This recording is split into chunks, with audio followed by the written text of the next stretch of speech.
Soit là, soit... La réunion jeudi va se finir à 18h45. Les gens qui sont à la réunion vont aller au conseil communautaire. Non, on va commencer à 17h du coup. On savait pas si je vais pas finir.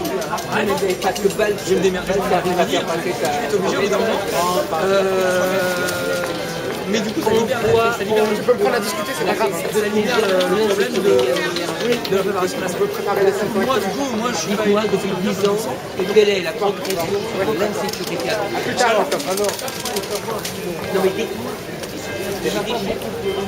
Bonjour Monsieur Zakaria Benhamar, vous êtes candidat pour le Parti Socialiste au municipal. Camille Bedin, candidate pour l'UMP, vous a récemment attaqué en disant qu'à Nanterre, l'enseignement était déplorable et que tout était de votre faute. Qu'en pensez-vous? Oui, effectivement, j'ai vu la vidéo, puis je vois ces documents où elle explique l'échec scolaire à Nanterre et où elle m'incombe l'ensemble et l'entière responsabilité. Je crois qu'il faut que Camille Bedin revienne à la raison et qu'elle observe correctement les choses et qu'elle tire le bilan de la politique de ses amis.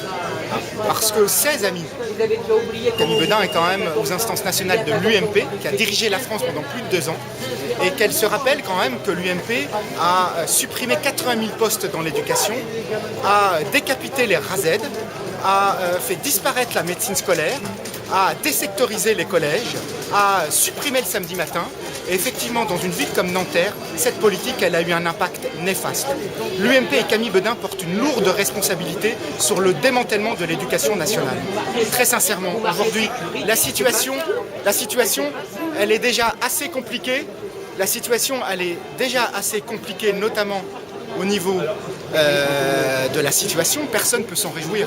Mais encore faut-il ne pas inventer des chiffres qui n'existent pas. Elle indique que 25% des enfants qui ont commencé leur scolarité à Nanterre obtiennent leur bac. C'est une foutaise, c'est un mensonge complet. Déjà la situation elle est assez compliquée pour ne pas détériorer les résultats qui y sont. 25% c'est un mensonge.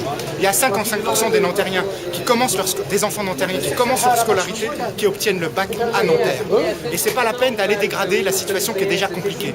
Nous y mettons les moyens, nous accompagnons le gouvernement dans sa priorité à l'éducation, nous investissons plus de 30% du budget municipal sur l'éducation, et s'il y a dans ce mandat un bilan satisfaisant, c'est bien sur l'éducation. Je vous remercie.